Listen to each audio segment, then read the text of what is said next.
the Philippines has no meritocratic system, anyone can run for a spot in the government. Even those people who do not finish their education can run. Even if you don't have credibility, you can run. Even if you already have a record of corruption, you can still run. Well, it is not actually a problem if you think about it, as long as the Filipinos do not vote for them and only vote for those candidates who are actually capable. Then it is not a problem if they run. But that is another main root of the Philippines' poverty, because the majority of Filipinos keep voting for unworthy public servants. All right, so what are you saying? That we're wrong? Oh, everybody's wrong. I'm not saying that the Philippines never had good leaders and public servants, because they actually did. And I am not saying that all Filipinos don't know how to identify worthy candidates. But sadly, the majority are not. You see, based on the historical election data in the Philippines, the candidate who is a well-known celebrity has the highest success rate in winning the election, because the majority of people in this country keep voting for candidates who are famous instead of those who are actually deserving because of their excellent educational background.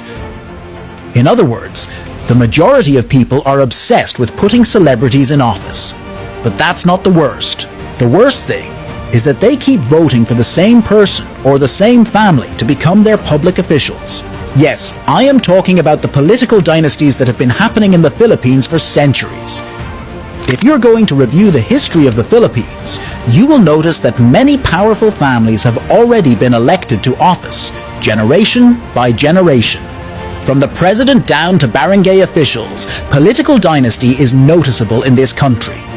You will be surprised if I tell you that in some parts or provinces of the Philippines, only one clan has been governing the land for decades. But what if I told you that that was not the longest political dynasty ever recorded in this country? Well, in La Union, Philippines, there is a political clan that is believed to have had the longest political dynasty for over a century. Oh, that was too many years of service, right? This clan should already have made their own kingdom. Speaking of kingdoms, these clans in every political dynasty are already insanely rich people in the Philippines. So it is not surprising that if you rank the richest people in this nation, most of them are from the political dynasty. I think you already have a clear understanding of why the Philippines has been poor until now. Believe me, if this nation has good governance with a zero to low rate of corruption, it will become one of the richest countries not only in Asia, but in the world. Every opportunity for wealth exists in the Philippines. From the abundance of natural resources to access to the ocean to a lot of tourist destinations, there are many skilled Filipinos, not only in this country but all over the world. And this country also has many citizens who can speak English. This country almost has the key to becoming a first world country, except for good governance. But having good governance will remain a dream if the people in this country keep electing corrupt and unworthy politicians. And in order to achieve that, every Filipino should become aware of who is really deserving to serve the country. And the key? Well, it is education. You see, this country is still considered to have a weak education system, because Filipino students are still among the world's weakest in math, reading comprehension, and science, according to the global assessment, with the country ranking 77th out of 81 countries and performing worse than the global average in all categories. But not only that, in the Philippines, nearly 20% of Filipino children are not attending school or do not have access to school.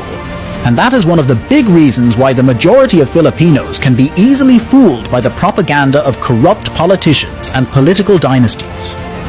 And if all Filipinos have access to a good education, they will soon realize that their nation actually needs good leaders, and they will raise their standard in selecting government officials. Well, this matter is not only happening in the Philippines.